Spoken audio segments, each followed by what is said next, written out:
Good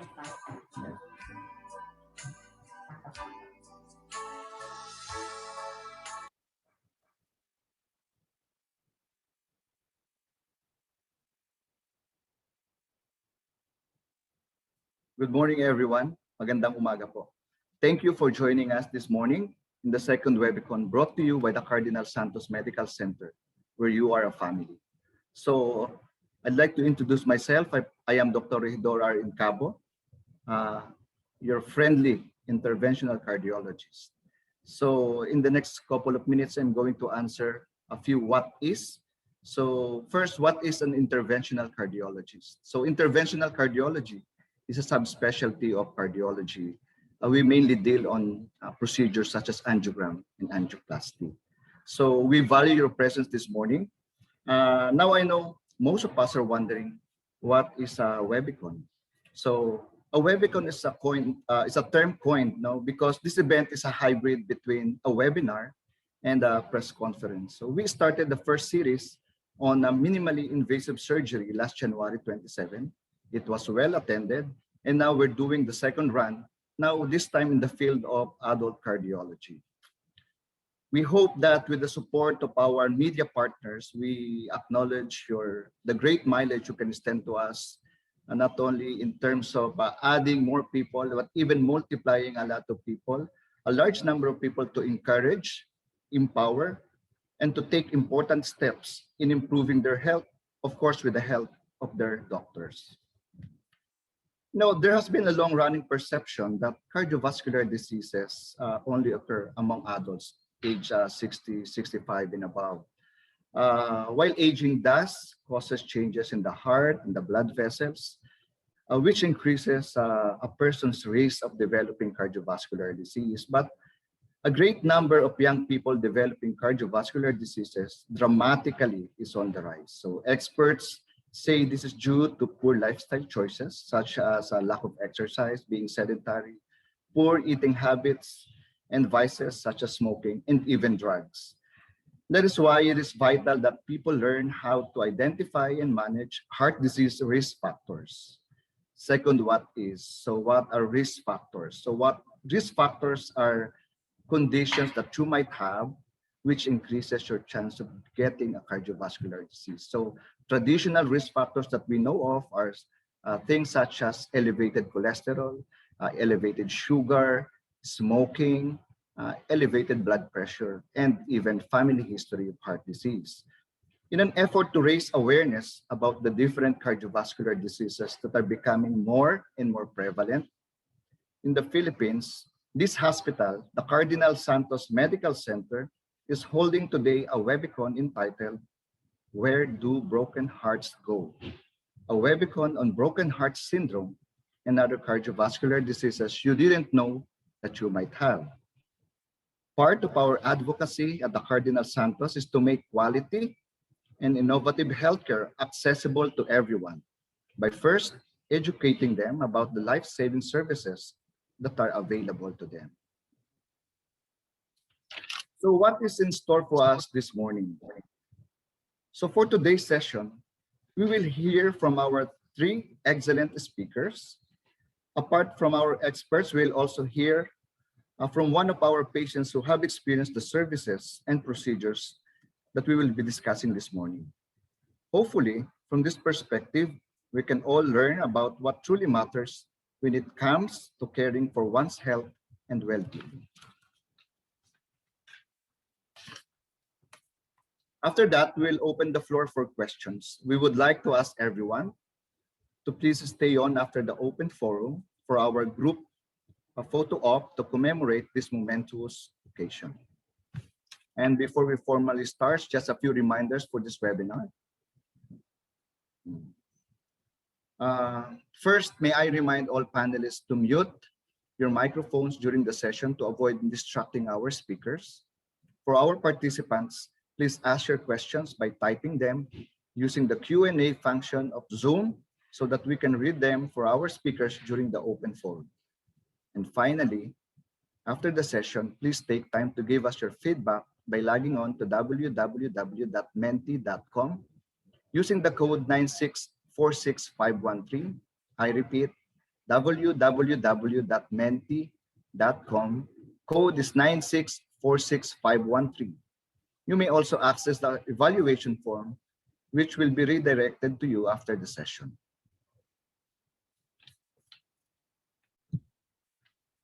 So to introduce our first speaker, to talk on the topic, healthy heart tips to prevent cardiovascular diseases. Allow me to introduce to you our first speaker. She is a fellow cardiologist, a fellow graduate of this institution in adult cardiology training. She is presently the head of our section of Preventive Cardiology and also the section head for hypertension at the UPPGH. She was the first NYU Langone Cardiovascular Prevention Fellow in New York and a diplomate of the American Board of Clinical Lipidology, and also a specialist in clinical hypertension. She also serves on the board of directors of the Philippine Lipid and Atherosclerosis Society. The very much in speaker, Dr. Luella Santos. Good morning. Thank you very much for that kind introduction, Reg. So I'm going to start sharing my slides so that I can talk to you a little today about preventive cardiology. So can everyone see my slides? Okay lang, Reg? Okay. So I will shift now to Tagalog para mas maraming makaintindi ng ating pag-uusapan tungkol sa preventive cardiology. So ang paksa natin ngayong umaga ay preventive cardiology.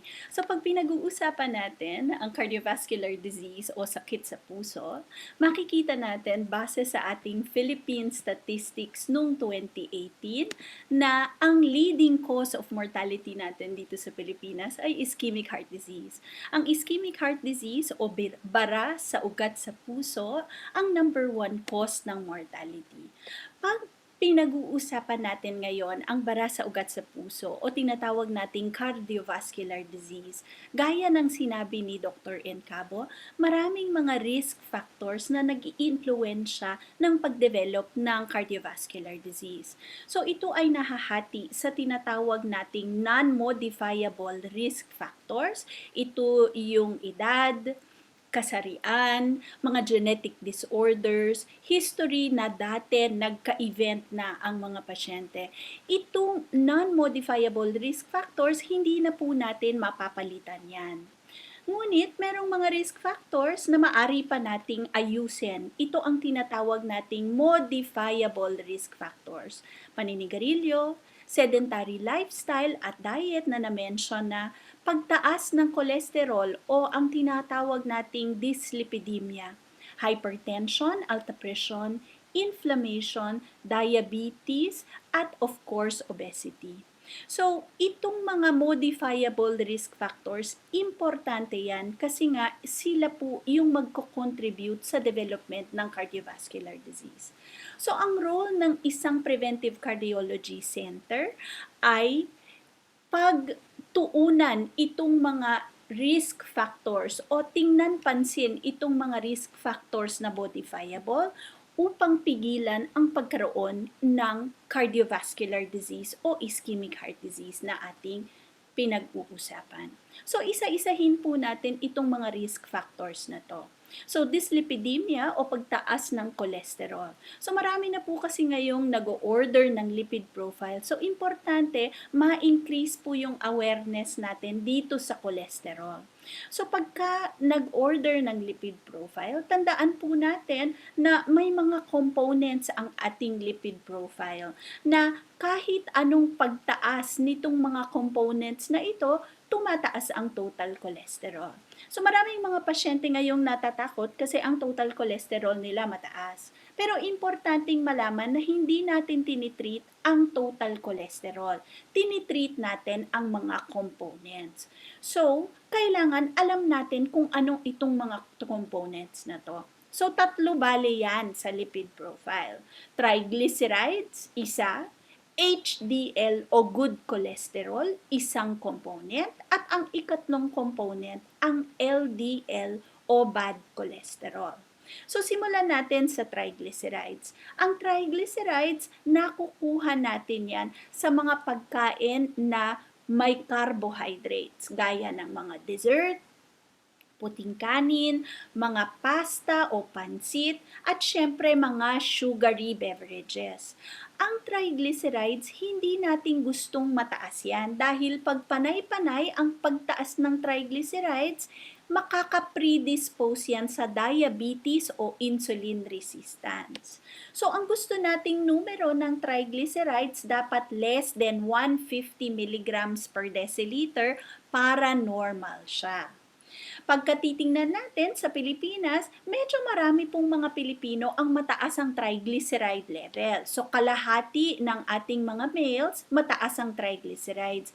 Kaya importanteng ipababa yan, and priority through diet. So, isang way yan pagbaba ng triglyceride levels.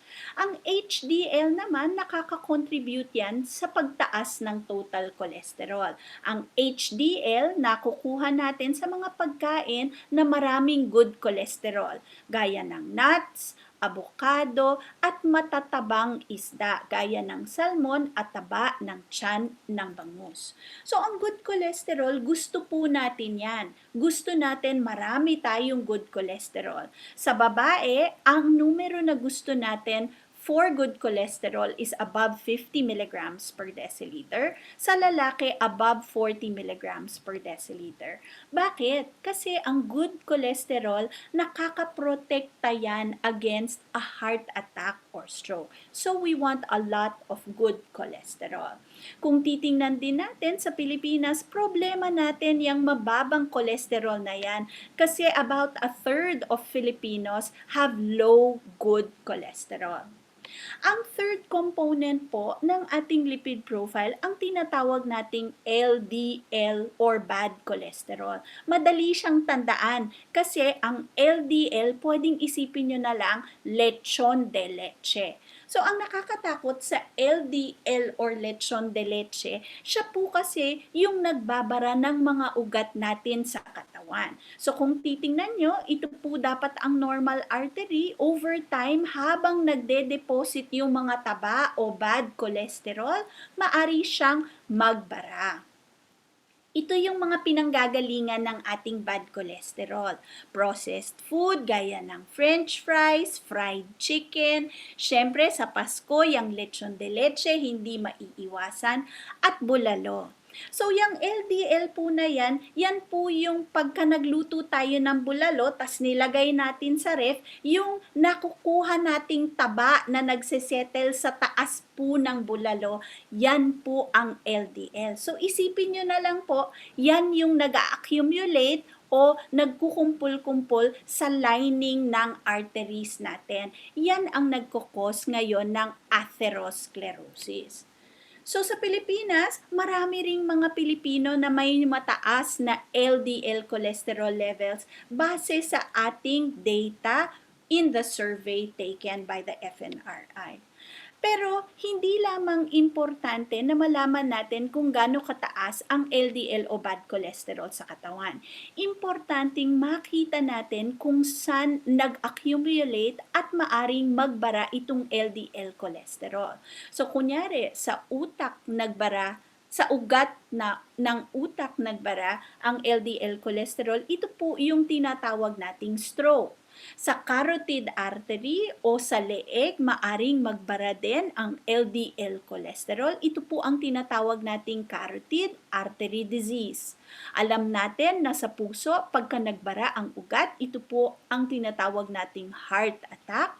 Sa ugat sa tiyan, gaya ng aneurysms pwedeng mangyari. And of course, sa extremities po, yung tinatawag nating peripheral arterial occlusive disease.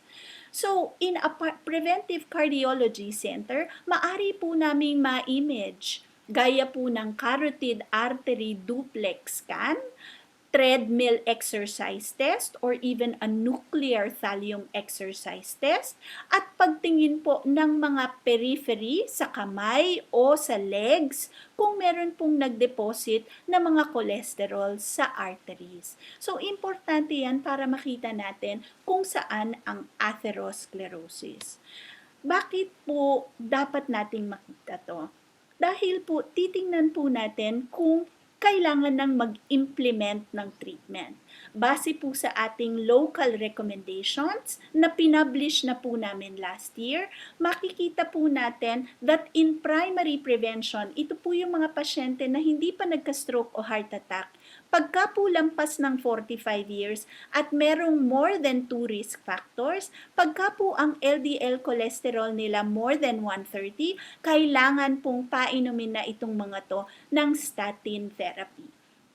At ang mga risk factors, in-enumerate po namin dito po sa listahan. So, male sex, smokers, hypertensives, those obese, those with family history of premature coronary heart disease, yung mga may protina sa ihe, yung makapal na po ang pader ng puso, left ventricular hypertension, hypertrophy, and postmenopausal women.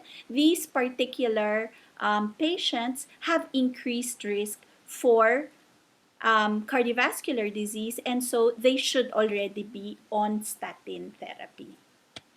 So, maliban sa dyslipidemia o pagtaas ng cholesterol as a risk factor para sa cardiovascular disease, alta presyon po, alam na po natin na magko-contribute po for the risk of cardiovascular disease. So lately po, pinublish na rin po namin ang local guidelines for how to manage hypertension sa Pilipinas at ang numero po na kailangan tandaan pa rin ay 140/90. So pag mataas po ng 140, mataas ang 90, sa 90 ang diastolic BP, alam po natin ito po ay alta presyon. So, ang goal pa rin po natin is to try to hit 120/80. When we talk about hypertension, maari pong maraming magkakomplikasyon sa alta presyon. So, alam po natin, stroke, isa pong complication yan ng hypertension, at marami pa pong iba. Hypertensive retinopathy na eventual visual loss can occur, atake sa puso sa mga hindi po natin makontrol ang BP, eventually dialysis, end stage po for patients with uncontrolled BP, and of course, other end organ damages such as heart failure, and it can even lead to sexual dysfunction. So, kailangan po nating maantabayanan at ma-check ang blood pressure para po hindi po siya mag-progress dito sa ating mga complications.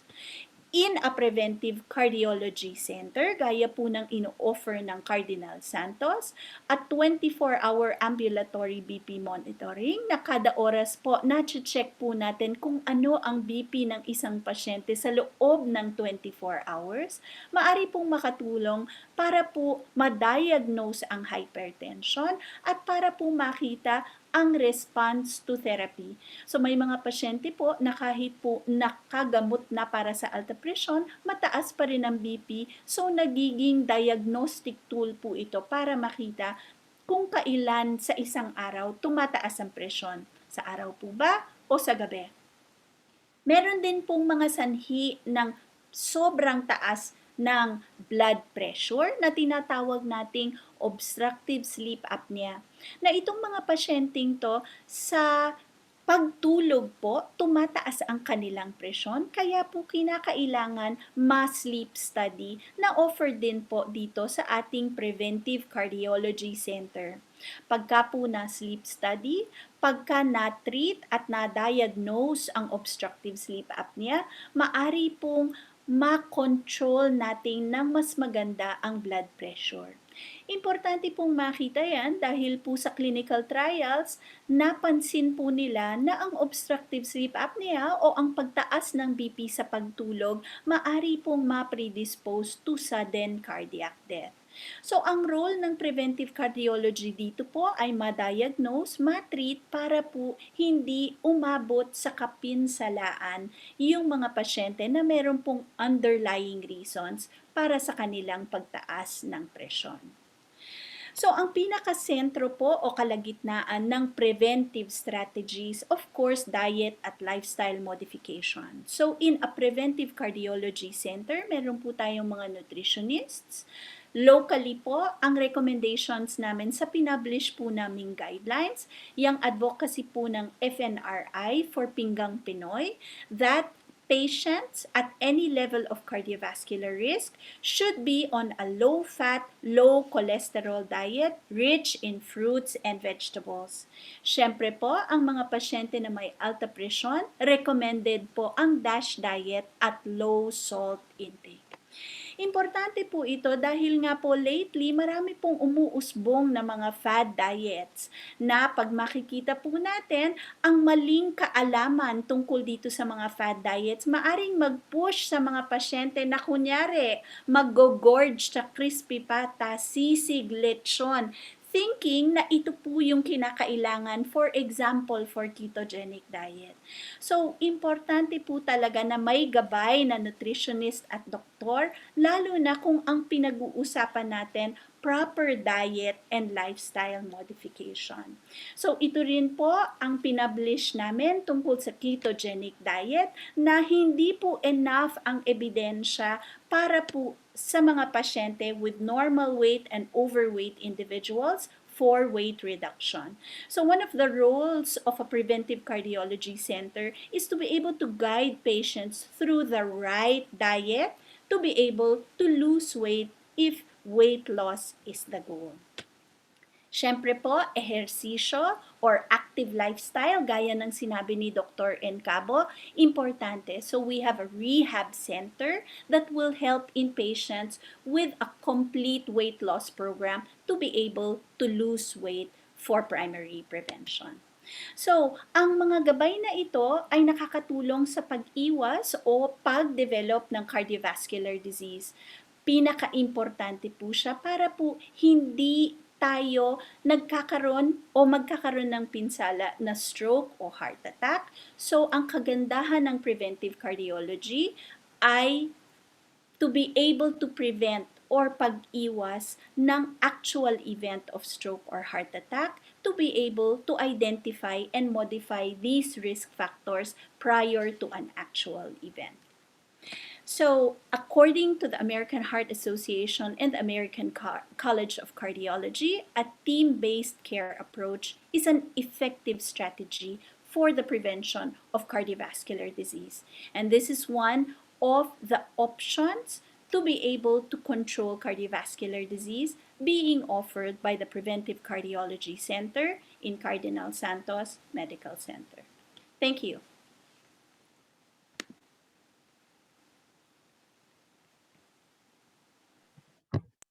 Thank you very much, Dr. Santos. So, few things about your lectures and before I call in the next speaker. So, I was surprised that magaling ka palang managalog. Dr. Luella is also known to be a good speaker. She has lots of followers. And again, Luella, you continue to amaze us.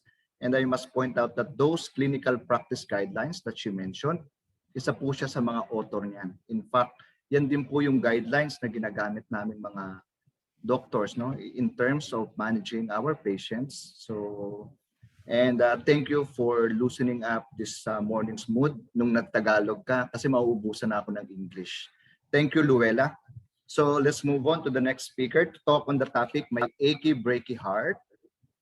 Our next speaker is an active consultant in adult cardiology here at Cardinal Santos Medical Center. She is currently the head of our heart failure and heart failure clinic. And she is the second Filipino who graduated from fellowship in heart failure from the National Heart Center in Singapore. And a graduate of adult cardiology, also in the same institution. And she's also a former resident of internal medicine at the Manila Doctors Hospital. So ladies and gentlemen, may I call on our next speaker, Dr. Rochelle Regina Cruz. Thank you so much, Dr. Ledge, for that very kind introduction. Parang ang hirap sundan nun. Ang ganda ng lecture ni Dr. Luella. Na-stress tuloy ako. All right, let me just share my slides. All right. Okay. Hello again, everybody. Good morning. Welcome to the Cardinal Santos Medical Center's Webicon. And it is with great pleasure that I discuss to you a field that I am truly passionate about. Obvious naman, ginawa ko siyang specialty. No? So may I present my talk entitled, My Achy Breaky Heart? What is heart failure? Do I have it? Okay, so the main function of our heart is hindi magmahal, okay? The main function of our heart is to pump out blood with oxygen to supply all the organs of our body. So if you hear heart failure, sometimes it's really scary, no? Nakakatakot. Ano ba yung heart failure? Bumagsak na ba yung puso ko or mamamatay na ba ako? Hindi, no? It just means that your heart doesn't pump enough blood to the rest of your organs or your muscles, and it doesn't pump blood as well as it should. So, the condition is generally broken down into two types, and we can distinguish this with the use of our ultrasound of the heart or your 2D echo. Now, the first type is called heart failure with reduced left ventricular function or reduced ejection fraction. So the ejection fraction means the percentage of the blood that comes out from your heart every contraction. So kung ito yung dami ng dugo na lumalabas sa puso mo kada isang tibok. Now, obviously from the word itself, reduced left ventricular function, what happens here is the lower left chamber of your heart or your left ventricle gets bigger. So lumalaki siya and it cannot squeeze or contract hard enough to pump the adequate amount of oxygen-rich blood that is needed by the rest of your body. Now, the other type is called heart failure with preserved left ventricular function or preserved ejection fraction. Uh, the contractility here is normal. So, tumitibok siya ng tama, okay naman. But, as you can see, the heart chambers get thicker, kumakapal, and in essence, mas konti tuloy yung dugong papasok dun sa puso. So, kahit na normal yung pagtibok niya, konti pa rin yung dugong pumapasok sa heart. So, konti pa rin yung lumalabas na dugo. Alright? Now, if you are already living with heart failure, the most important thing to remember is that you are not alone. Actually, when I started this specialty, I initially thought that hindi ganun kadami ang pasyente, but I was so wrong. No? Ang daming heart failure patients. And this is a very good study by Dr. Ratomanan Mendoza done in 2014. And they tried to find out the prevalence rate of heart failure admissions in the country. And because PhilHealth has a very wide coverage, they used the claims database to obtain a representation of the heart failure patients or overall prevalence of heart failure in the country. And they found out that it's already at 1.6%, meaning for every 100,000 patient claims ng PhilHealth, there is 1,648 heart failure cases at that time. Okay. Now the mean age was 52.6 plus minus 15.1 years, meaning the patients that were admitted for heart failure in 2014 can be as young as 37 years old or as old as 67 years old. So again, katulad ng sabi ni Dr. Encabo earlier, hindi na dahil sa tanda ngayon eh. Minsan talagang kahit at an early age, heart disease, particularly heart failure can actually develop. Now, there was no sex predilection, meaning both males and females got heart failure equally. And the most common cause of heart failure was, surprisingly, no, hypertension. So I hope you listened to Dr. Luela's lecture earlier and nakakuha kayo ng tips on how to control your hypertension. The mean length of hospital stay is quite long. Ang tagal ng stay ng patients, heart failure patients sa hospital, no, almost 1 week at 5.9 days. So masyadong magastos and you get readmitted quite often. Pabalik-balik ka sa hospital 3 to 4 times per year. And the overall in-hospital mortality or death is also quite high at 9%. So these are very bad statistics. Okay, so actually there are several other possible causes of heart failure, but these are the more common ones, no? First is coronary artery disease. It is the most common form of heart disease, and this disease results from the buildup of fatty deposits or cholesterol plaques in your arteries that could reduce blood flow or eventually cause heart attack. Nagbabara yung ugat mo sa puso at pwede kang atakihin sa puso dahil walang blood supply ang heart mo. Okay? And another form of cause of heart failure is faulty heart valves. So I would always tell my patients that you could imagine our heart as a house, and a house has 4 rooms and every room has doors. So yun yung valves. And the function of the valve is to keep the blood flow uh, to the proper direction through the heart. So siya yung nagdidirect sa blood flow sa loob ng puso. Now, if you have a damaged valve due to a heart defect or coronary artery disease or heart infection, it forces your heart to work harder, which can weaken it over time, hence causing heart failure. Now, damage to the heart muscle or cardiomyopathy can have many causes as well, including diabetes. No? There is what we call a diabetic cardiomyopathy. So please do not underestimate. Alcohol abuse can also cause cardiomyopathy, yung masyadong malakas uminom dyan, and the toxic effect of illegal drugs such as cocaine or methamphetamine slash shabu or some drugs used for chemotherapy can also cause cardiomyopathy. Now, genetic factors also play a role, and this type of cardiomyopathy actually occurs at a young age. Personally, my youngest heart failure patient to date is only 19 years old, and this particular patient actually had the genetic form of heart failure.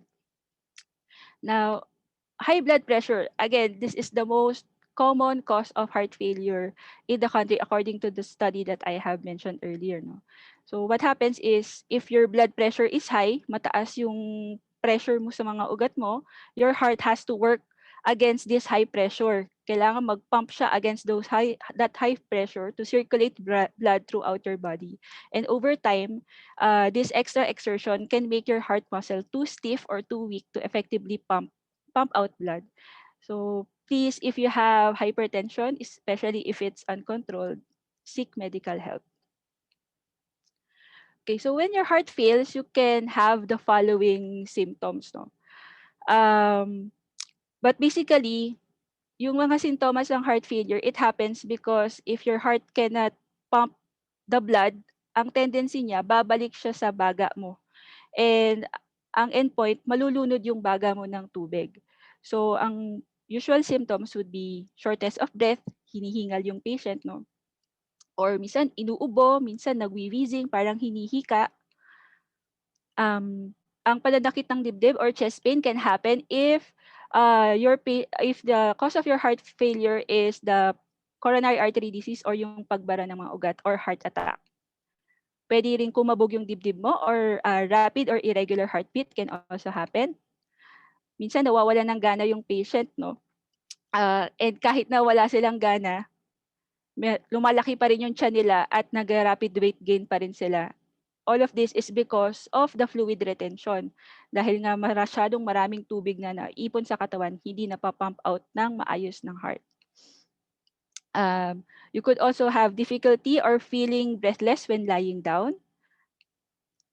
There's also extreme tiredness or lack of energy. So when your heart does not pump enough oxygen-rich blood, so nagkukulang ka sa oxygen to the major organs and your muscles, sometimes you would feel tired and minsan parang ang hina-hina ng legs mo. And finally, swollen ankles or legs or feet. So personally, ito yung isa sa mga karaniwang complaint ng mga pasyente para pumunta sila sa doktor kapag hindi na nila magamit yung mga sapatos nila. Masyado nang malaki yung legs nila, masyado nang malaki yung paa nila. Napapansin nila parang hindi nila maayos yung pagsuot ng tsinelas or ng kanilang mga sapatos.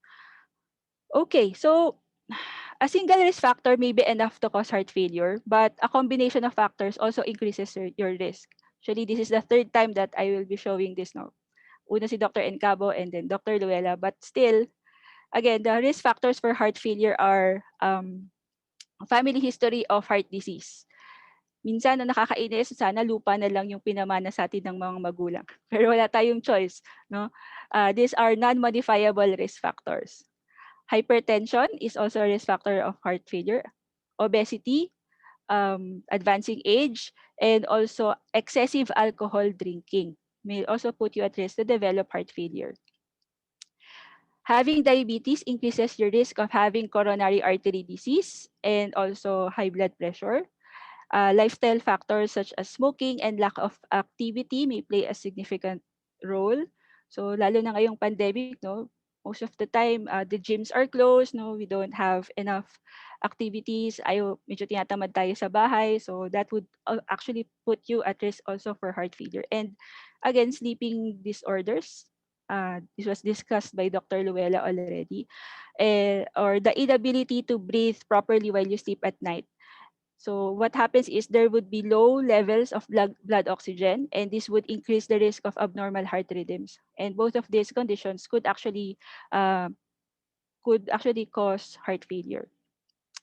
Now, there is actually an important risk factor that we haven't discussed yet, but it's actually equally important, and that is severe stress. There is what we call a stress induced cardiomyopathy or stress cardiomyopathy, or more popularly known as broken heart syndrome. It is a form of a sudden severe heart failure that is triggered by extreme emotional trauma. Okay, so broken heart is not a myth, it's not just a folklore, it's not just hugot, it really happens, no? And it is believed to be caused by a person's reaction to physically or emotionally stressful events. Now, the body's response to that stress is a release of stress hormones that temporarily decreases the heart's ability to pump. Now, actually, according to the American Heart Association, women are more likely to develop this kind of cardiomyopathy compared to men. And it's possibly linked to stress during the death of a loved one or a divorce. So perhaps as women are more emotional in a sense. But luckily, these patients with stress cardiomyopathy or broken heart syndrome generally recover in just a matter of days or weeks. So reversible naman siya. But still, you have to treat them with the right heart failure medications and together with medications that can manage the patient's stress. And actually, this topic may be timely because according to a new original investigation that was published by the JAMA Open Network, the incidences of broken heart syndrome increased in number since the pandemic happened. And perhaps economic, emotional, and social stress may all be playing a role on this. So in effect, I would just like to emphasize that in addition to taking care of your physical health, it is also important to prioritize your mental health and stress levels because somehow they are interconnected. Okay. A heart failure diagnosis is usually made based on your medical history. So kung naramdaman nyo na yung mga sintomas kanina, you would seek consult to us and we will do a proper physical examination to find other signs of heart failure. And then after that, we will request for heart function tests, primarily, of course, your 2D echo or the ultrasound of your heart. And an ECG or an electrocardiogram so that we can check if there are irregular heart rhythms or may posibleng pagbara sa ugat or masyadong mabilis yung heartbeat nyo, masyadong mabagal. Yung mga yun pwede ring mag-cause ng heart failure. No? And all of this can be seen in just your simple ECG. Chest x-ray may also help us in determining if there is already fluid in your lungs or if there is a possible heart enlargement. And blood tests will also be done to determine other risk factors, complications, and find out the severity of your heart failure if meron man. But pwede pa rin kami mag-request ng other investigations if warranted. It would depend on your condition. But these basic heart failure tests are all available in Cardinal Santos Medical Center. But primarily, recognizing the signs and symptoms of heart failure can help you get tested and receive the medical attention you need early in the course of your illness before the condition worsens. So please do self-check, no? Because these symptoms may be subtle at first, parang hindi niyo siya pinapansinin and may progress slowly, dahan-dahan lang, no? And sometimes you would just say, ay, baka tumatanda na ako or baka naman tumataba na ako, yung pala manas na, no? So, it is easy to ignore or disregard them. So, if you happen to have those symptoms that I have mentioned earlier, see your doctor. If you don't have a doctor yet, then see any doctor. Kung gusto niyo, sa amin na lang sa Cardinal. All right. So your treatment will actually depend on the type of heart failure you have and in part what caused it. So for example, yung cause ng heart failure mo is because of pagbara ng ugat sa puso, then a coronary angioplasty is warranted. So this is a procedure wherein the clogged arteries are opened up. This will be discussed further by our boss, Dr. Miranda, which is the speaker after the last speaker, I think. Uh, and also, there are devices like implantable defibrillators. Yung mga nakikita nyo sa teleserye, yung mga kinukuryenteng ganon. There is a portable type. You can just put it under your skin and then connect it directly to your heart. So, pag may mga irregular or pangit na heart rhythms, it can actually save lives and prevent this sudden cardiac death that is caused by this fatal heart rhythms. Nevertheless, proper medications and lifestyle behaviors are part of every patient's treatment plan. So I would like to emphasize that the right and complete medication should be started and dosages should be increased on every follow-up check. So hindi sapat na naka-heart failure medications ka lang. It is very imperative, importante na kada magkikita tayo sa clinic, there should be adjustments on your heart failure medications because kailangan ma-reach natin yung target doses that are already proven sa studies na nagbibigay ng benefit sa heart failure patients. So really close monitoring is a must. Tiyagaan to, timplahan ng gamot. And actually, this era has been a very exciting time for heart failure because of the discovery of new and effective treatments for heart failure at this time. No? Specifically, yung heart failure with reduced ejection fraction type. Proper counseling on lifestyle changes such as exercising, reducing sodium in your diet, fluid restriction, and managing stress and also losing weight can also improve your quality of life and also prevent hospital admission. Okay, so what is the outlook? Again, if I would just answer kung heart failure ba is a death sentence, no. Because with the adequate care, heart failure will not stop you from doing the things you enjoy.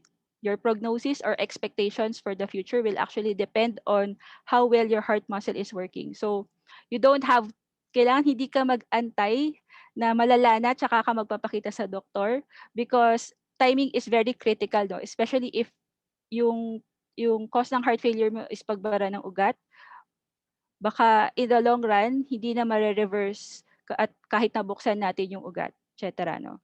And also, the prognosis will depend on your symptoms, how bad your symptoms are, and how well you respond to and follow your treatment plan. So you have to see your doctor right away in order for us to address this right away before it worsens. Now, in the Cardinal Santos Medical Center Heart Failure Unit, our priority is to decrease or eliminate symptoms and to improve the heart function the best that we can. Ganon kami katyaga sa mga heart failure patients. And with that, I think that's all the time I have. I would like to thank you all for your kind attention and please enjoy the rest of the session. Thank you very much, Ruchi. So first, I'd like to congratulate you for that talk. And una, I'd like to point out also yung sinabi mong na-pressure ka after Luella delivered her talk. Paano mo tatagalugin yung left ventricular strain Oo function? nga, sir eh. Kaya nga, iniisip ko pa nga kanina pa eh. So, you know what, sa ating mga audience, these speakers that we have, kanya, di ba, in-introduce ko si Luella, yung match in. So, actually, I'm talking about ito pong speakers natin that we have this morning. Sila po yung the future, the present, and the mainstay, no? I'm saying kay Dr. I'm saying mainstay doon sa next speaker natin kasi talagang all the conferences that we have in cardiology, lagi pong nandiyan yung next speaker natin. So thank you again, Lou and Ruchi. Those were great talks. So we'll see you later doon sa Q&A. And I must remind our audience that please Please type in your questions or any query dun po sa ating Q&A. We will read that later after all the talks are finished. So I'd like to introduce the main speaker. No? Our main speaker is one of the leading cardiologists, not only of this hospital, but the country as well. He is recognized as one of the probably one of the authority in interventional cardiology, not only in the whole country, but in Southeast Asia and probably Asia Pacific region. He was recently recognized as an outstanding scientist by the Philippine Heart Association for his significant contributions to scientific knowledge in the field of cardiovascular diseases. He and his team of researchers instituted programs to expedite the diagnosis and treatment of ST elevation myocardial infarction, which is a serious type or the most serious type of heart attack. At present, our speaker is an active consultant and director of the Cardiovascular Institute of this hospital. He is also the concurrent director of our cath lab unit. He's also the co-director for cardiac lab at the Mary Majestic Hospital in Lipa. And I must say that he is my boss, he is my mentor, and he is a good friend to teach us about innovations and interventions in cardiology. Let's call on Dr. Ariel A. Miranda. Ay, thank you very much. Pwede ba kitang tawagin Kuya Reggie? Yes, because you are family, sir. Actually, pwede ba ako mag-moment muna? Tama ba yung sinabi ko? Moment. Go ahead, doctor. Go ahead po. Actually, listening to the first two speakers, medyo parang nagluha-luha na yung mga mata ko, Kuya Reggie. Kasi they are our children. No? So, kung ako yung tatay, si Reggie yung kuya. Reggie was our first graduate in our institute. And then Luella and Ruchi. But as a proud father, and you, Reggie, as a proud kuya, we are all proud of our children and how they have become. And as you said, they will be the future of our nation.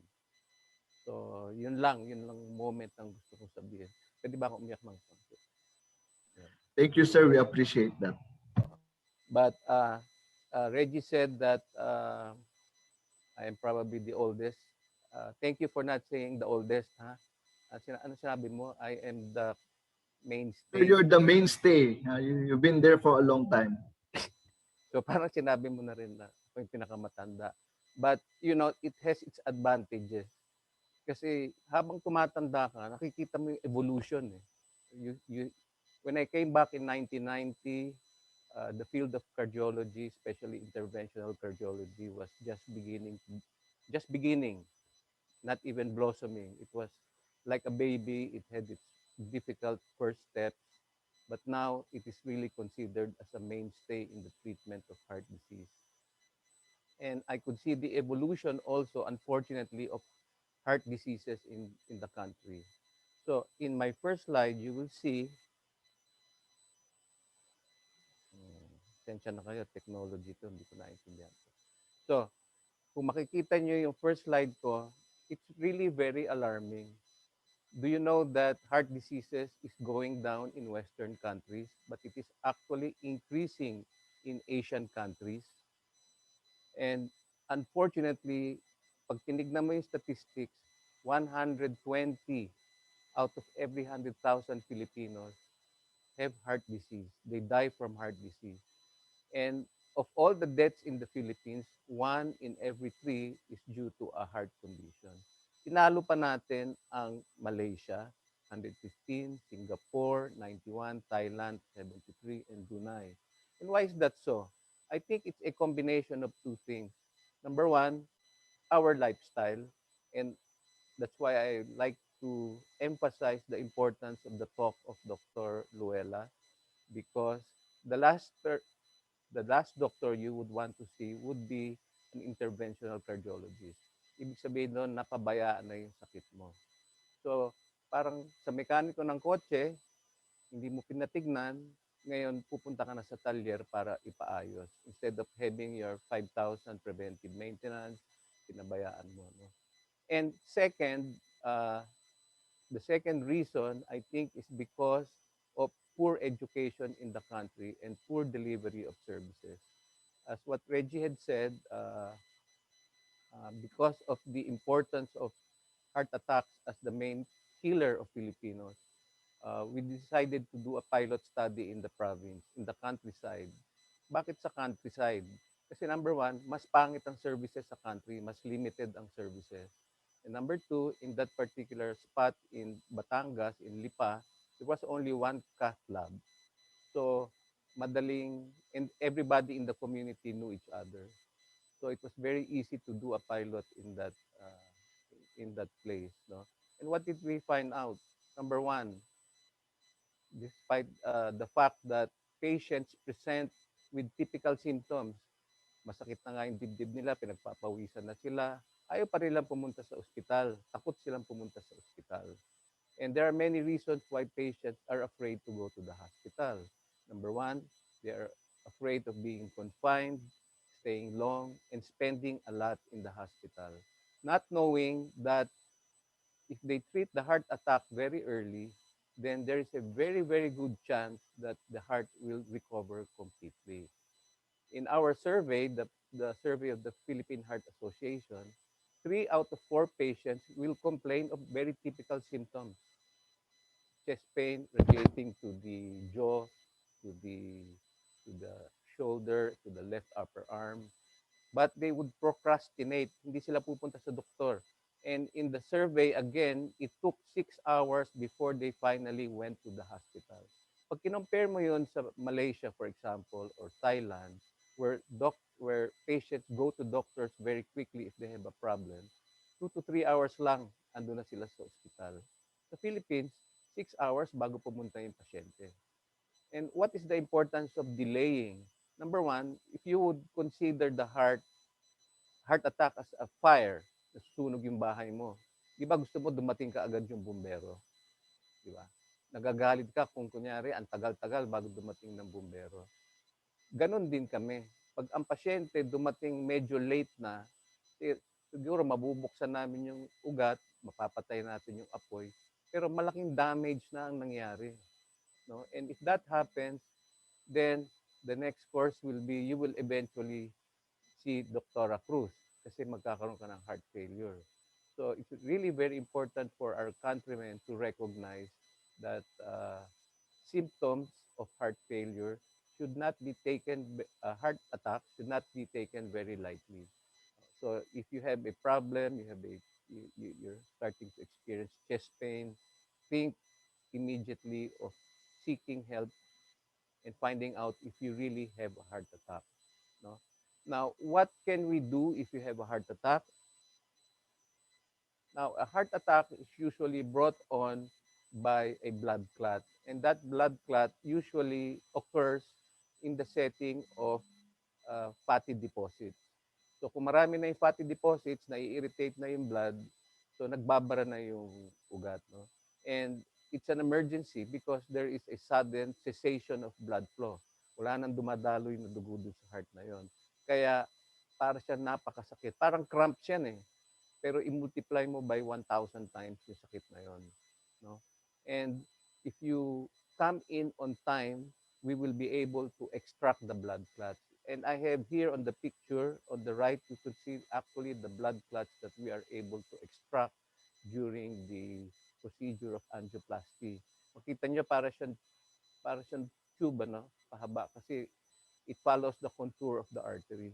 Then once we've extracted the blood from the blood clot from the artery, then we can then perform the angioplasty.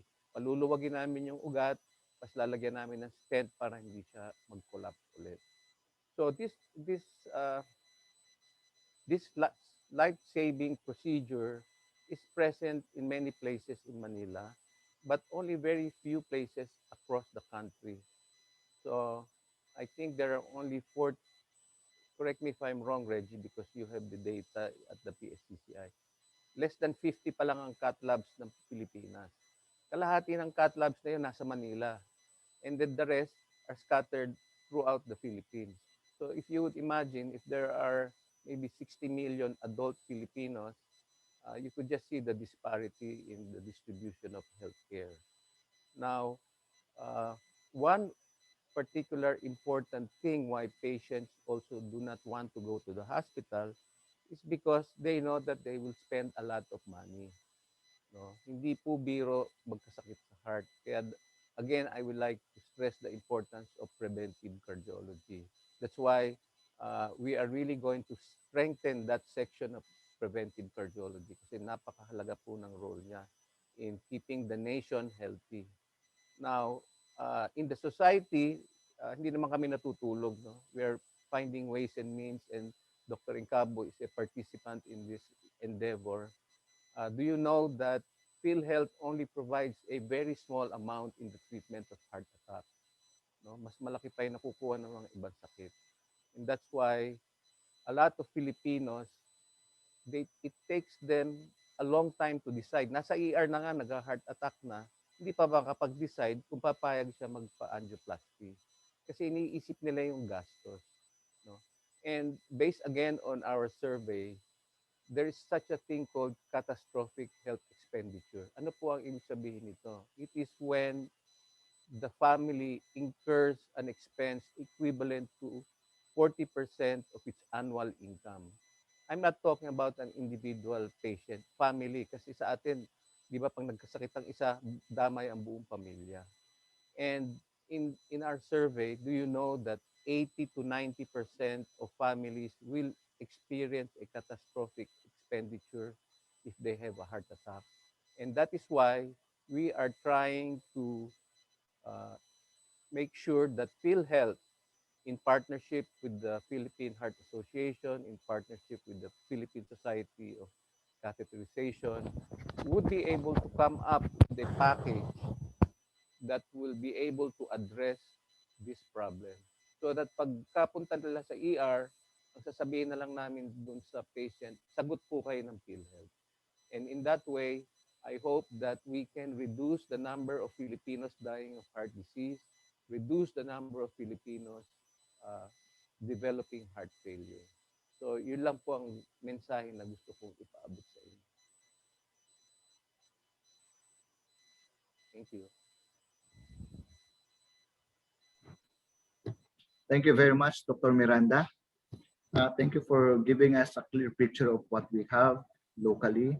So, what through the years, Dr. Miranda has been working on a lot of patients, and I'm a witness to that. A lot of them are considered charity patients that we're giving new hope. Basta dinala po dito sa amin sa cath lab. So, sir, thank you. Also, dun sa the way you recognize us during the first part of your program. Tama po siya, kaya nga sa Cardinal, you are family. I was about to say that mayroon kaming, sa aming apat, meron akong tatay, kuya, meron akong ate, at meron akong bunsong tama. Alam ko sabi ni Luella, tadyakan kita. Anyway, sige, ako na yung kuya. Okay, so that was very enlightening about interventions and innovations that we can offer. So your talk, sir, was very understandable and relatable even to people who are not in the medical field. Now, at this point of the program, we have invited a patient who underwent angioplasty. He is a billing staff from the Manila Electric Company, and he will be sharing this morning's experience as patient of our three speakers simultaneously, Dr. Ruchi Cruz, Dr. Luel Santos, and Dr. Ariel Milan. So friends, let us all welcome Mr. Lito Vishwatenko.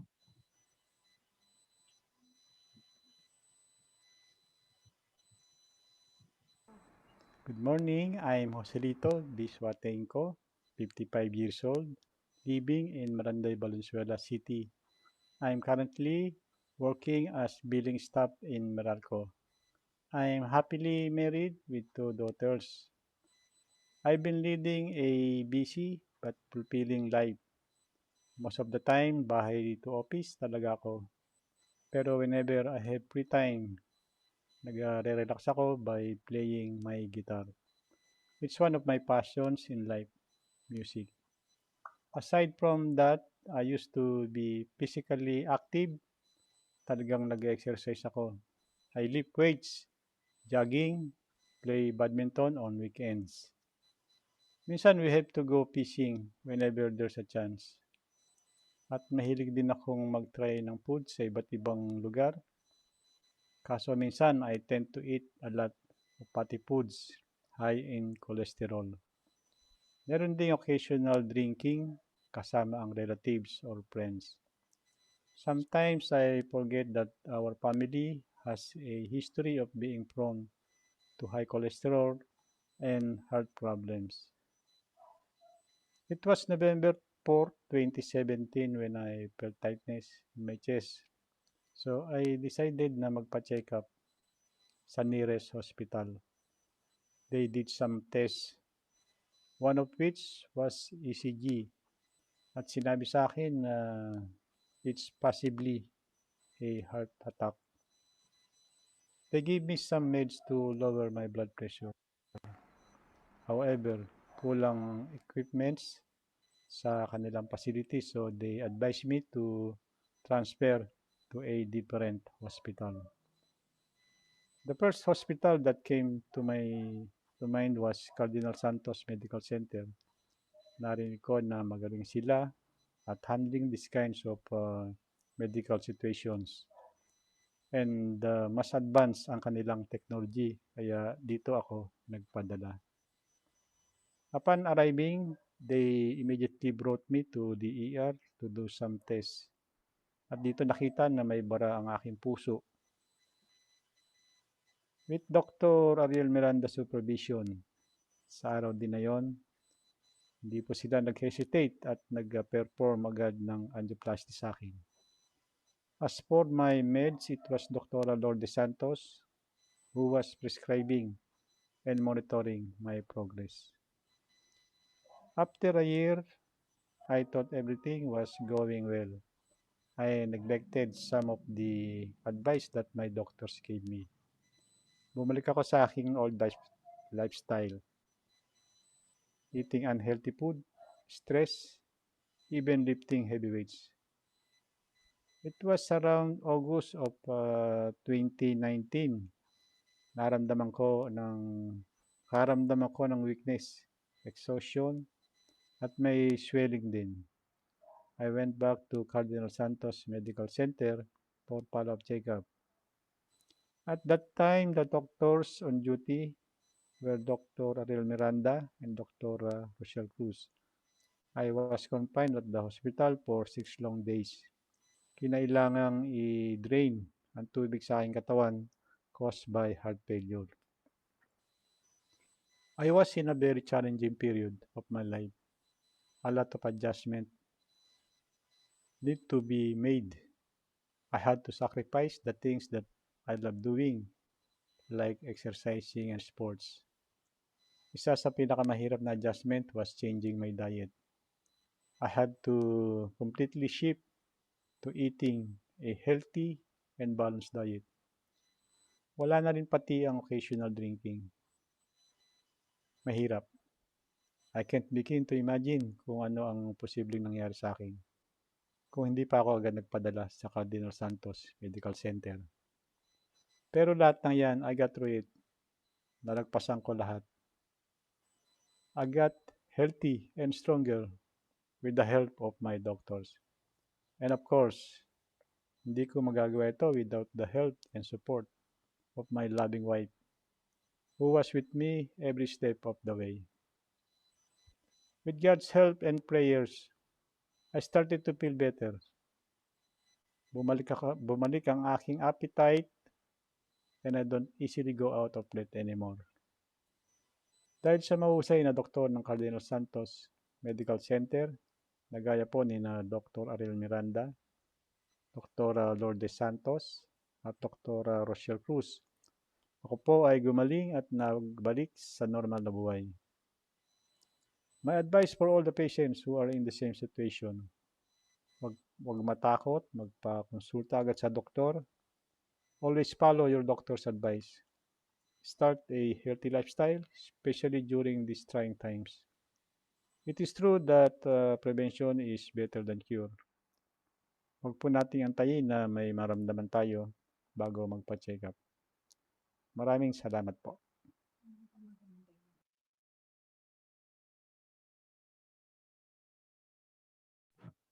Thank you very much, Mr. Vishwatenko. Your journey from illness to your recovery and to your, you were telling na, it was really an amazing journey with a great teamwork from your doctors. So ito po sa Cardinal Santos, that's what we want. We just only treat patients, but we want to make sure that we still make them productive after their bouts of illness.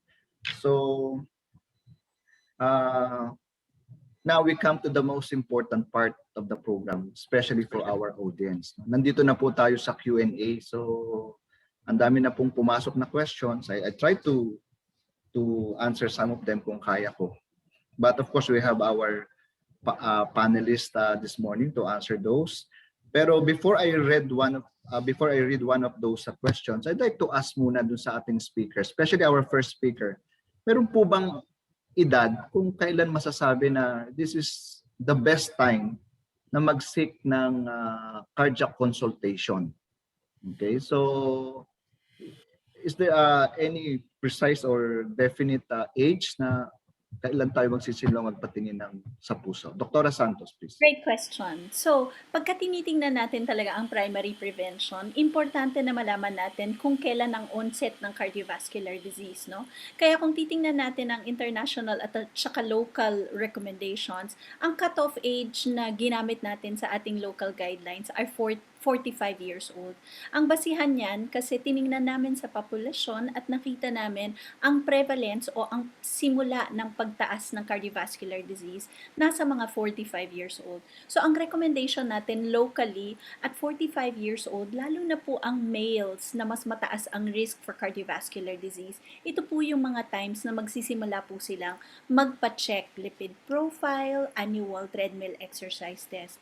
Kung titingnan naman po natin internationally, medyo mas mababa po kasi ang recommendations for when to start screening for cardiovascular disease. 40 years old po internationally based on the American guidelines.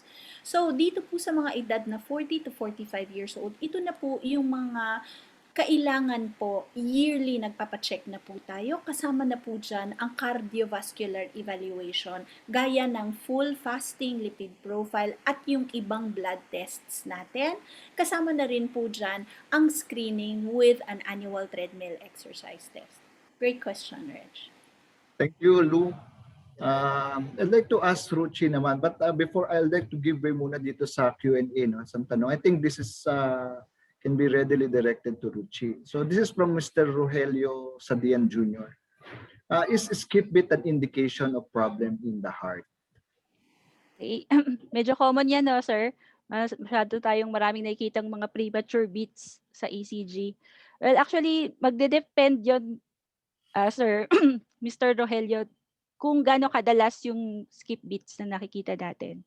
And if nararamdaman mo siya. So kung mas common siya, ay mas madalas siya at nakakaramdam ka ng palpitations, lalo na kung nawawalan ka ng malay, no, or minsan kahit chest pain lang, no, it can actually be an indication na magpatingin tayo. At ang magandang test diyan, maliban sa ECG, kung mas madalas mo siyang nararamdaman, meron tayong tinatawag na 24-hour Holter kung saan kinakabit yung ECG sa'yo and 24 hours naka-monitor yung ECG monitoring para makita kung gaano kadalas yung mga skip beats na nakikita. So again, itong test na to, meron naman to sa Cardinal Santos if ever po. Thank you very much, Ruchi. That's correct, no? Yung skip beats, madalas yan yung nagdadala sa atin ng pasyente. No? So again, ang unang tanong usually gaano ho ba kadalas? Kasi sometimes even the best athlete may kaka-experience din naman ng skip beats. So thank you again for that. To Dr. Miranda, sir, ano po ba yung what are some innovations that still in line sa unit po ninyo sa cath lab? I know we've been doing a lot of tinatawag nating complex cases, no? Ito po yung mga kaso na talagang may mga pasyente lang talaga na sinabihan mong magpa-bypass pero ayaw naman magpa-bypass talaga. And for those cases, I think we still be able we're able to give them help no sa ating unit. So sa ano po ninyo sa unit niyo sir, what are the innovations that we have that we can offer to our patients? Sagutin ko yan, Reggie, but before I answer that, balikan ko lang yung first question mo, Oh, go ahead sir. Go ahead po. prevention, ano? I cannot emphasize enough that prevention is really very important. Kasi sabi ko nga sa inyo, the last person or the last doctor you would want to see is an interventional cardiologist. And I have my own thoughts about how early should a patient consult with a cardiologist. You know, when I see patients who already have heart disease, the first question I usually ask them, ano ho ang kinamatay ng tatay ninyo, ng nanay ninyo, ng mga ninuno ninyo? And then when they start to recollect, nare-realize sila, oo nga pala yung tatay ko ang kinamatay nito. Heart problem at this age. Meron akong pinsan na namatay na ganito. So, makikita mo may clustering of heart disease. No?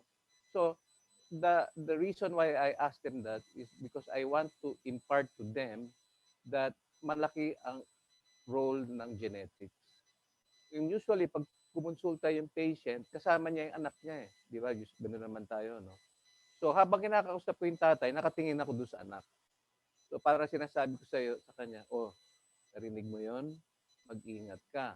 Because I always tell because the patient always tells us, alam mo, Doc, last year okay naman ako eh. Bakit ganun paggawa ng angiogram? 3 bara na ng ugat ko. And I tell them that the disease does not happen overnight. It takes years before this cholesterol build up accumulates. Di ba pagka yung sebo doon sa sink ninyo, unti-unting namumuo, hindi naman bigla yung magbabara na lang yung ano, di ba? Yung sink ninyo, barado na siya because ang dami na na-accumulate. So I think if you have a strong family history of heart disease, then you should start prevention very early. Yun ang importante doon. No? And meron tayong mga guidelines from America, meron tayong guidelines from Europe, but the data already is speaking to us. Ano yung data na yon?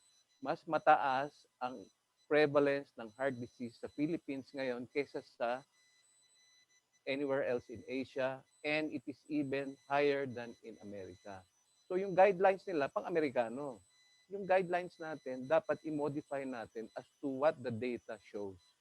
So for me, I think we should start early. And sige, nakarating ka na sa cath lab, wala ka ng choice kasi andun na eh, may sakit ka na, no? And ang unang tatanong sa amin ng pasyente, kaya nyo bang ayusin yung bara, doktor?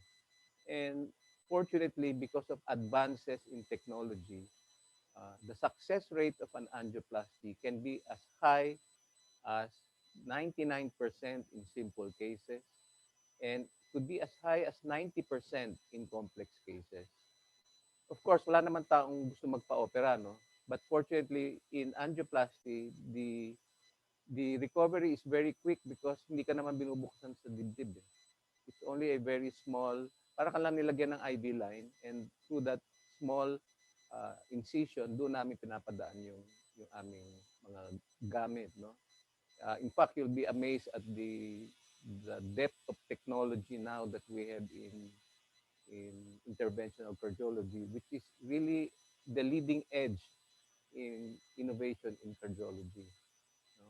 But in some cases, for example, complex cases, we can still quote you a 90% success rate through angioplasty alone. But nowadays, there is also something known as hybrid procedures. For example, ayaw mo na malaking hiwa sa dibdib mo kasi wala naman taong gusto magpa-opera ng open heart. We can fix some lesions by angioplasty. Tapos, ibabato namin sa surgeon para yung mga hindi namin talaga kakayanin buksan, kaya nilang lagyan ng graft o bypass graft using only a very small incision. So marami talagang advances in techniques, no? In technology, and we should be able to conquer these types of heart problems. But the ultimate conqueror would be prevention. So I cannot stress that strongly enough. And I think if you ask me, if I have a 5-year development plan for cardiology in the Philippines, it would be to strengthen preventive cardiology. So hindi ka lang pupunta doon sa gusto ko palitan yung pangalan, hindi lang preventive and wellness, because you're emphasizing not only preventing but keeping healthy at the same time. Thank you, Dr. Miranda. This another question here. No? So I think this is better directed to Dr. Luella. If I had a regular checkup, no, under preventive cardiology and it turned out to be normal, how often should it be repeated? So gaano ba kadalas tayo usually I think she's asking about the frequency of the executive checkup. Great question. So again, the frequency of an executive checkup is usually recommended annually. So that means an annual treadmill exercise test is recommended. Screening with a lipid profile is recommended annually if normal. If there are components na mataas, triglycerides, HDL, LDL, usually ang recommendation yan quarterly. So kunyari, kahit diet and lifestyle modification lang ang gagawin natin for triglycerides na mataas, after about 3 months, it's good to be able to evaluate again kasi nga, kailangan na susubaybayan.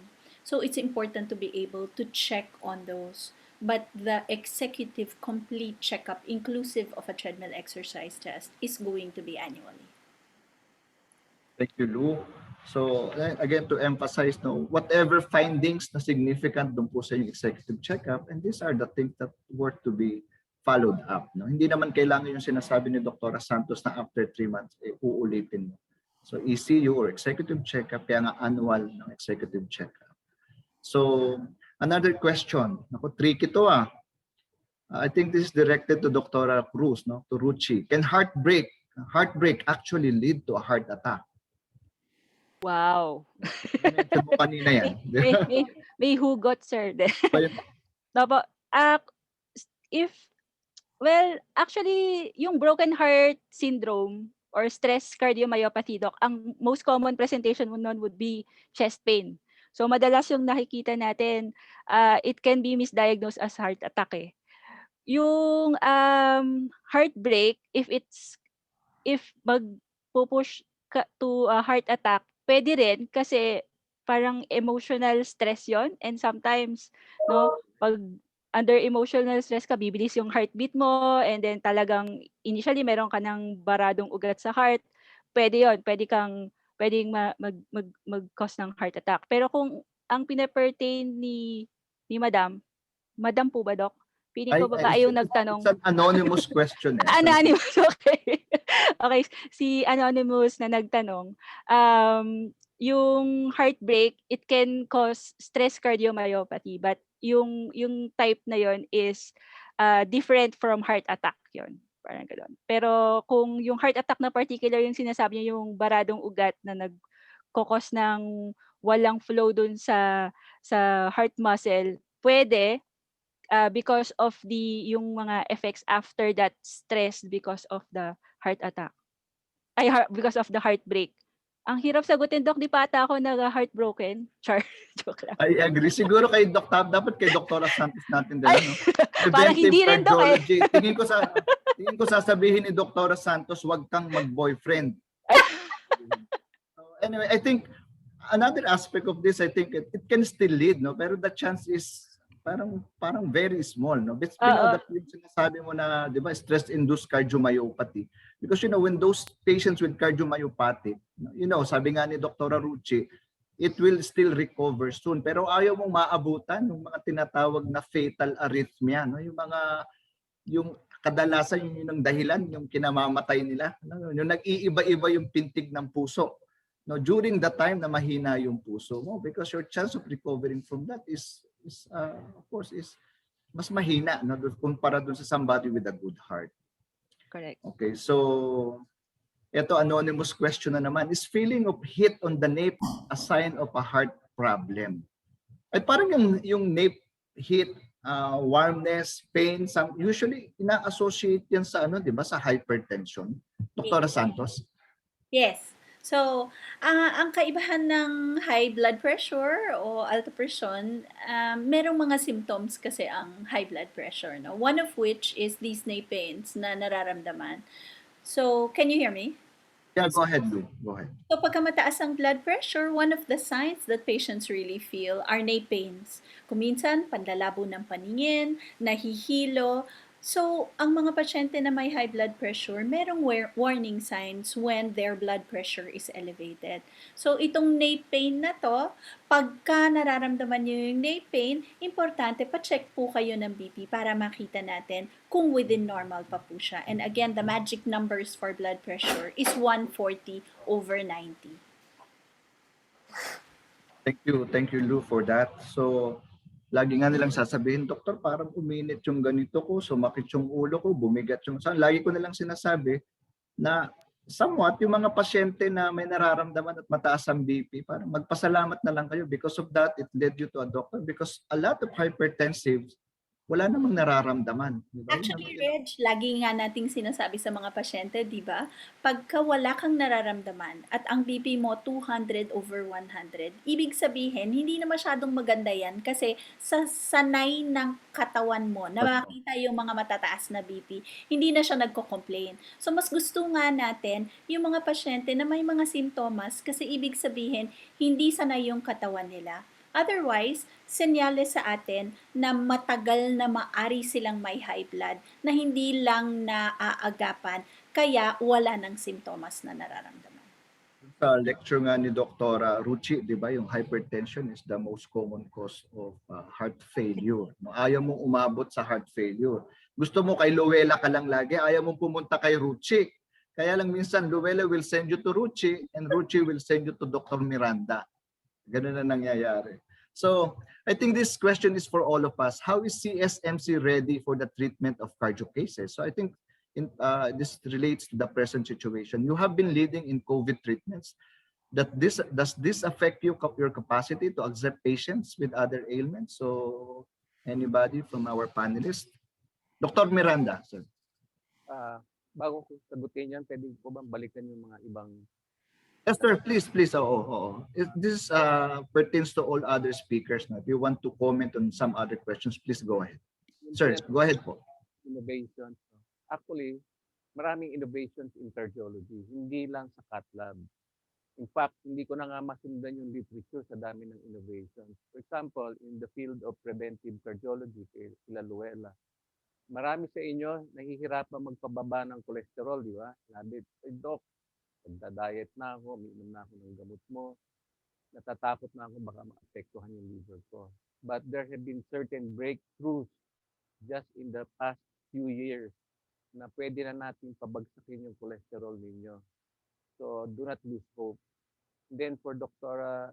Cruz, another leading subspecialty is heart failure. In fact, sa dami ng mga innovative treatments na lumalabas sa heart failure ngayon, nakakalito na rin talaga. And sometimes ako mismo, hindi ko na alam kung anong ibibigay ko. So I go to Ruchi for guidance. And that's all good for us, di ba? And number 3, yung sinabi ni Luella na about hypertension, na hindi mo na mamalayan, mataas na pala ang blood pressure mo. That's why we call it the silent killer, di ba? Heart attack and hypertension are silent killers. And that's true, no? Some of my patients, when they come to me, kukunan ko ng blood pressure, ang blood pressure nila 180/110, nakangiti pa sila, no? Ayaw pa nila maniwala until I show them the numbers. And that is true. Parang ano yan di ba? Thermostat. Kung sanay ka lagi sa malamig, di kahit na malamig, hindi ka na giniginaw. No? So yung thermostat ng katawan na iba na. So kailangan mong pababain yon to the point na nakakaramdam na sila pagka may mataas ang blood pressure nila. Because warning symptoms are very important. Pag wala kang warning symptoms, parang kang nagmamaneho ng kotse, hindi gumagana yung gasoline gauge mo. Akala mo puno pa yung gasolina mo, yung pala empty na. No? So that's very important. The other question is whether emotion or heartbreak can trigger heart problems. Yes, it can trigger heart problems. Yung para kay Ruchi, yung broken heart syndrome. But in many patients who come to the emergency room with a heart attack, minsan nakikita namin na nagkaroon sila ng emotional problem. Pag-away sila, kunyari, or may namatay sa family, na-stress sila. And then biglang tataas yung blood pressure nila.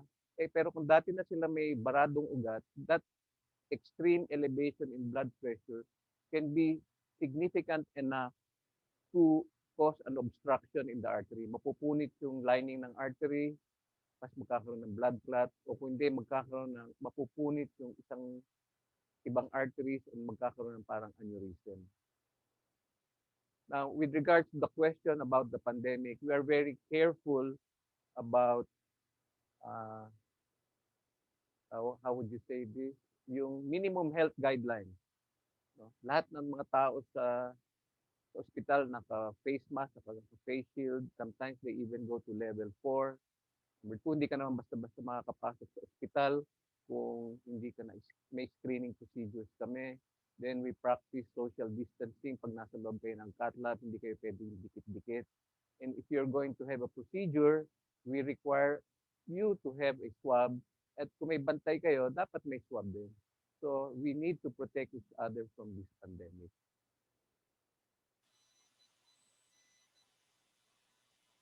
Thank you. So going back to that question, so sabi niya, are we ready? Is this CSMC ready for cardio cases? I think, ito naman, personal observation. So the pandemic came and parang we were all at a loss, no? All this was observed in all the hospitals, March, April, May probably, and we started to adapt to it.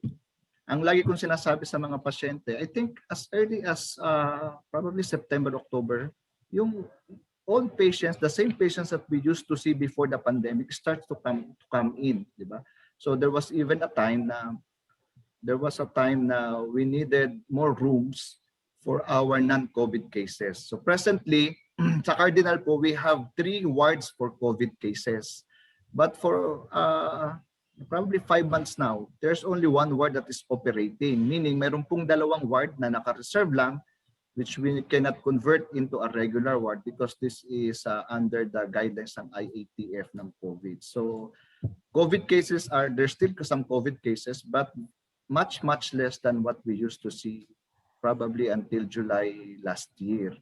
Mas madami na din po yung talaga mga cardiac cases. At saka nakikita ko, sir, ang nangyayari is because they have delayed their treatment, their consultation, and now they are experiencing the effect, the side effect of the illness that they used to have. Madami dyan yung dating hindi naman diabetic, minomonitor mo, pre-diabetic lang sila before the pandemic. Pagbalik ngayon, after a year, mga diabetic na. Dating maganda ang cholesterol, nagtaas ng cholesterol, tumaas. So please don't delay treatment or seeking attention from your doctors. So go ahead, Lou, please. On that note, I think more than that, we've actually taken a step beyond, no, to be able to ensure the safety of both staff and patients, in that patients that come in for example, fever and of course symptoms of COVID that patients usually come to the hospital for, are from that point directly turfed already to a separate area para hindi sila with the other patients or with other staff that come in through the main lobby. So just that alone is already a precautionary measure that ensures the safety of our patients, na hindi sila matatakot maglakad through our halls because we know that there is a separate place for patients who really get screened from the door pa lang. Nakikita naman natin, meron ng mga thermal scan, meron ng mga taong nakatayo na nagtatanong kung merong mga ini-exhibit na symptoms, so that we know where to triage these patients and they are directed accordingly. Thank you, Lou. So this next question I think is directed to Ruchi. I think partly na-answered natin ito kanina. So does broken heart syndrome have long-lasting effects? So is it fatal? Okay, Ruchi? Okay, sir. Most of the broken heart syndromes, doc, it's reversible. Actually, since nag-practice ako, doc, I think I had 2 and both of them recovered naman, doc. So sometimes it can be fatal. Meron akong isang case pala, sir, yung residency that had this broken heart syndrome. parang severe heart failure talaga, sir, hindi na habol. So it's really very important din na we support these patients with the proper medications po. Rare, Doc, yung fatal na broken heart syndrome. Most of them are reversible, but it can still happen po. Ganun, With the proper diagnosis and treatment, dapat na-address. Di ba? So it's just the recognition and the proper treatment that is needed. Correct, Doc. It could be fatal, okay? It could be fatal, but again, it is in general, it is a reversible condition. In general, sir, you have to wait for a few days, minsan weeks, minsan months, Doc eh. But kailangan pa rin yung proper treatment of their heart failure po. Kailangan may support pa rin ng medications, Doc. Thank you, Ruchi. So this is for everyone. When you are prescribed maintenance medicine for heart, is this for life? And would this affect eventually the patient's kidneys, liver, and so on? So, very common question. So, yung ano na yun, yung maintenance yun, it depends. Maintenance ba para saan? But I let Dr. Santos answer that. So, sa akin, I will answer on the part of hypertension, dyslipidemia, because these are the risk factors that we look to. Lalo na kasi ito yung mga na-associate natin na may lifetime na gamot. No? Ito yung mga maintenance na gamot natin sa alta presyon, sa cholesterol. And pagka pinag-uusapan natin ang primary prevention, ito yung mga pasyente na hindi pa nagka-stroke o heart attack. Itong mga gamot, gaya ng para sa dyslipidemia o pagtaas ng cholesterol, nakadepende yan kung ang mga risk factors kaya nating makontrol. Pero pag pinag-uusapan natin secondary prevention, ito yung mga pasyente gaya ni Mr. Vishwatenko na nagkaroon na ng event. Ito yung mga inatake na sa puso o nagka-stroke na. Itong mga gamot na to, habang buhay po natin binibigay. And I always like to tell patients po when they talk about maintenance medications, dahil nga po may social impact na may iniinom na gamot habang buhay. Ito pong mga gamot na binibigay namin, hindi lamang naman po siya pambaba ng presyon o pambaba ng kolesterol. Kaya po namin siya binibigay dahil po ayaw namin magkaroon ng susunod na event. So sa mga clinical trials po, lalo na po itong mga doktor na nakikita natin ngayon, we practice medicine that is evidence-based. Ibig sabihin, lahat po ng mga ini-instigate namin ng mga therapies, ito po ay nakita na sa clinical trial na merong reduction in cardiovascular risk. Ibig sabihin po, may prevention siya for having a second stroke or a second heart attack. So, ito po yung rason kung bakit nagbibigay po kami nitong mga gamot na to. So, yes po, in patients who have had an event, maintenance therapy, ibig sabihin, may forever po sa cardiology ang sinasabi. Thank you, Lou. How about Dr. Miranda, sir? That's also a very common question asked of me. And let's just give a specific example. Yung pababa ng cholesterol. Tulad na sinabi ko sa inyo, it takes years bago magkaroon ng accumulation or build up ng cholesterol. And just because maybe for the past 6 months, normal na yung cholesterol mo, you feel that it is enough to stop the medicine. And in fact, that has happened.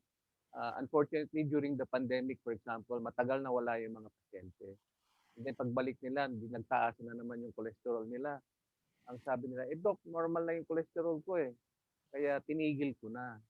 And that's really a very big problem nowadays. Kasi meron silang misconception pag nag-normal na, tapos na. And in fact, napuprove namin yan that the longer you take your medication for lowering cholesterol, the better its effect on your heart will be. Bakit po ganon? Kasi habang bumababa yung cholesterol, unting-unting natutunaw yung plaque build up, yung taba. And it takes years for that to happen.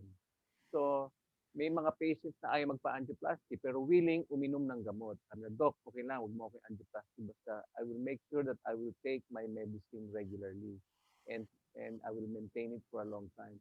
We bring them back after 5 years. We take a look at their arteries again. May mga natunaw na plaque na. So, lumiit na talaga. Ngayon, kung takot kayo doon sa sinasabi nilang effect sa kidney, effect sa liver, yun na nga ang sinasabi ni Doc. Like I was telling you, there are many innovations in cardiology. And one of them is in the treatment of cholesterol. You only, before it used to be working through the liver, di ba? Kaya dun sa tinatamaan ng side effect. Pero ngayon marami ng paraan para pababain ng cholesterol. Hindi lang through the liver, minsan sa absorption pa lang, nabablock na siya. And in many ways, and Luella can probably expound on that. So, like what Luella said, if it's primary prevention, wala ka namang kunyaring sakit sa puso talaga, wala kang lahi ng sakit sa puso. Lifestyle induced, kunyari. Party ka ng party before the pandemic, tapos, o kundi, ng pandemic, kain ka ng kain. Kung ibabalik mo yung you will adopt a healthy lifestyle at bumaba yung blood pressure mo at unti-unting binabawasan yung gamot at na-maintain mo yung blood pressure mo, I don't see any reason why you will not be able to discontinue. Pero kung meron ka ng event, meron kang family history, maybe you just need to maintain a small dose. No? Kasi ang tingin ko sa gamot, parang voltage regulator yan. Dapat laging naka-on. Kasi hindi mo alam kailan magpa-fluctuate ang kuryente. Kaya alam ni Mr. Vishwatenko yan kasi tiga-meral ko siya, alam niya nagpa-fluctuate. So, for me, ang gamot parang voltage regulator para makontrol niya yung fluctuation kunyari ng blood pressure mo.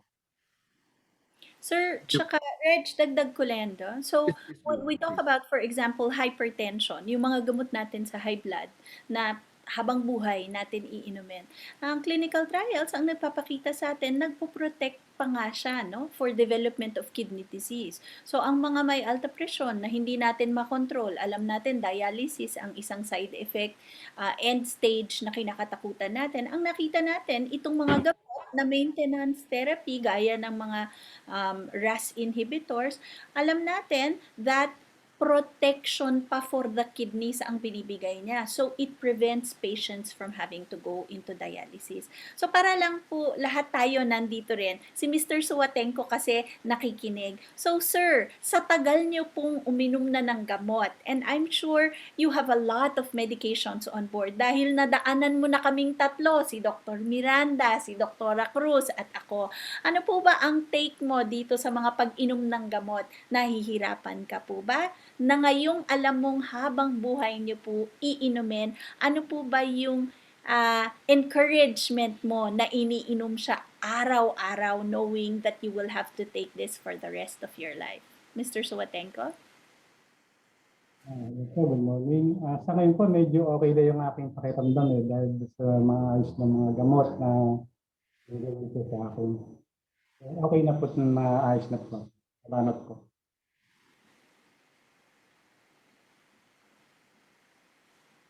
Take ko naman yung Parang ako ata yung may kasalanan, sir, sa mga gamot ni Mr. Vishwatenko. Pero ang measure ko rin po dyan, doktora, kasi most of the medication sa heart failure, pwede talagang mag-cause ng, baka yun yung fear ng mga patients sa kidney problem or liver problem. So, dapat may monitoring naman. Pag sa heart failure po, Dok, no, yung aking take on this. I think na-discuss rin namin ni Mr. Vishwatenko yan before with his wife kung kailan daw mababawasan or kailan tatanggalin yung medications. Merong study din, I would like to quote, na merong study na yung mga heart failure patients na nag-recover na yung kanilang heart because of the medications. Yung dinivide sila sa dalawang group. Yung isang group is tinuloy-tuloy lang yung medications and the other group discontinued the medications lang. Kasi nga, nag-recover na okay na yung heart maganda na yung ejection fraction. Nakita nila na yung other half na nag-discontinue ng medications, bumagsak ulit yung heart function. So yun yung risk na take mo kung hindi mo itutuloy-tuloy yung medications for your heart failure. When it comes to dun sa damage naman sa kidneys and sa liver, may mga gamot na ganun talaga, but monitoring yung kailangan sa heart failure po.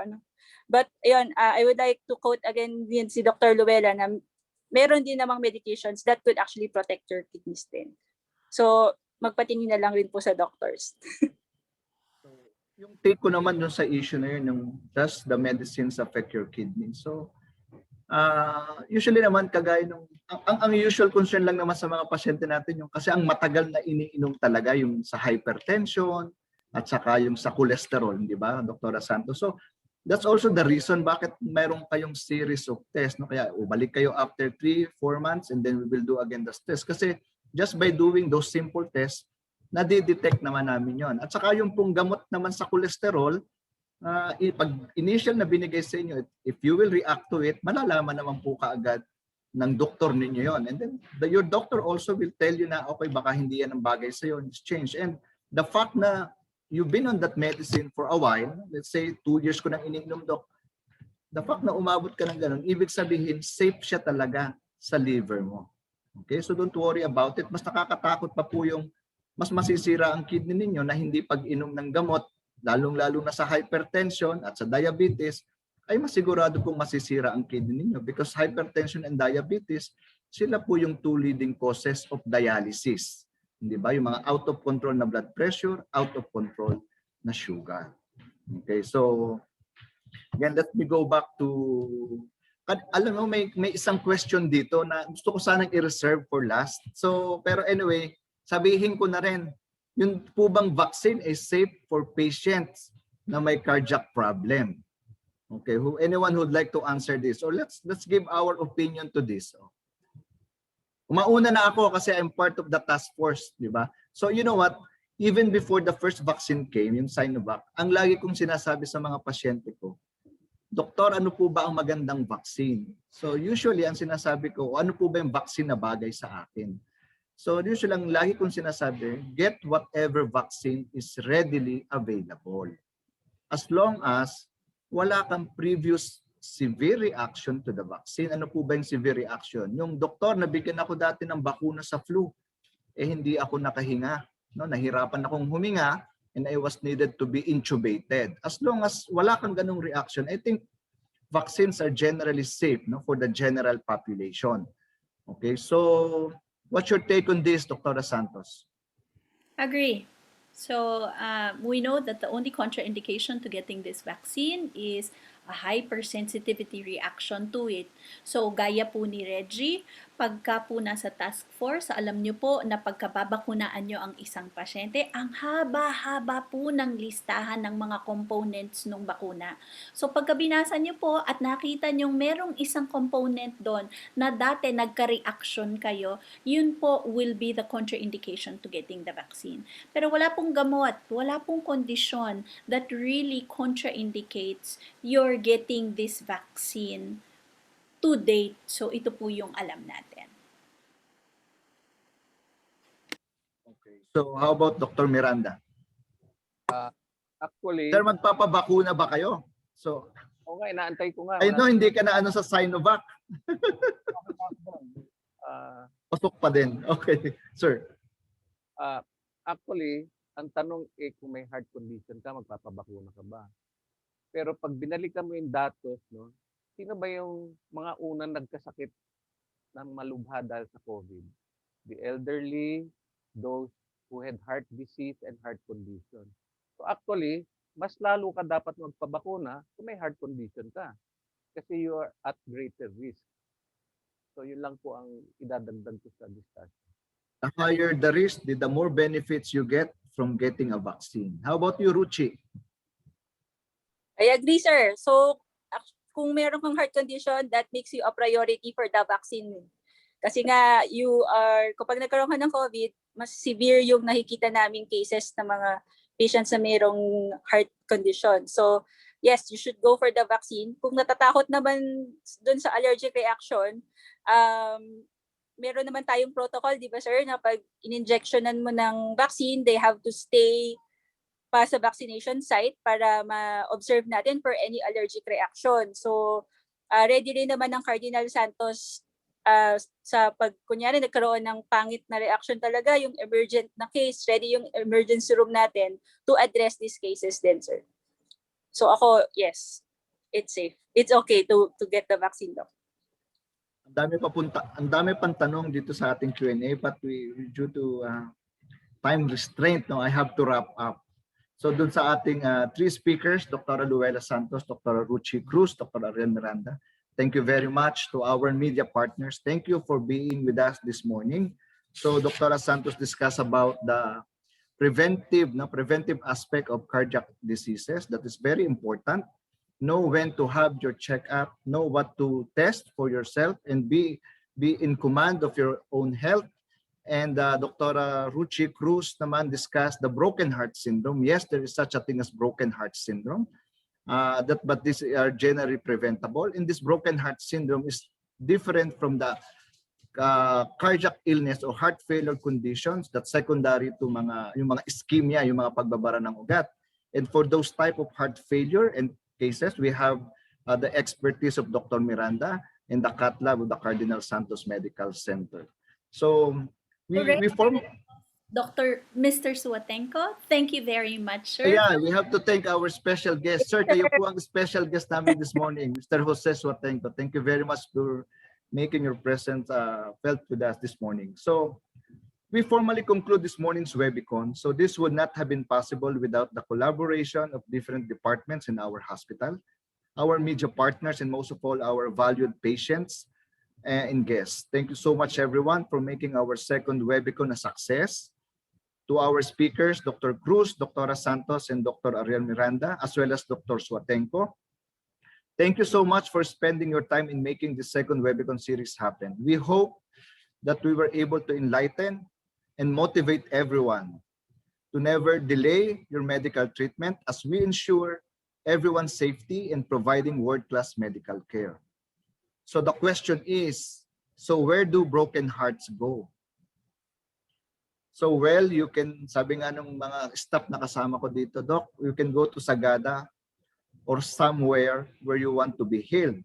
But if you want to be assured of your recovery, not only recovery, no, complete treatment, recovery, and be more productive afterwards, you can go to this center, the Cardinal Santos Medical Center. So with that, have a great day, everyone, and thank you for being with us this morning.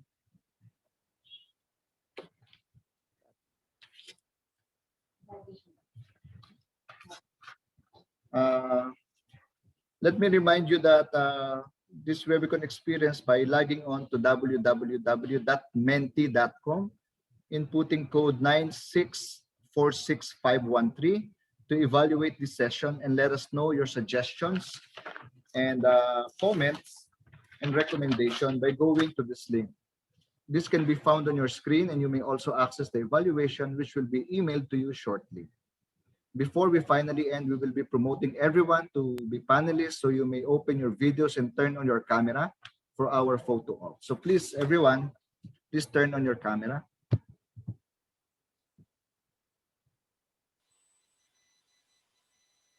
Are we good? Okay, so please hold on, please.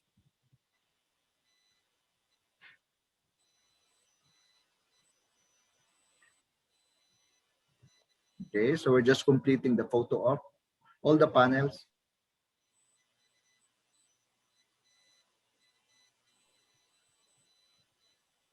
Okay, so with that, thank you very much.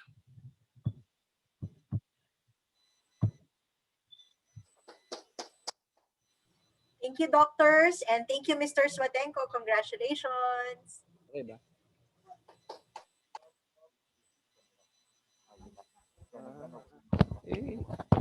Malakas kayo para sa akin.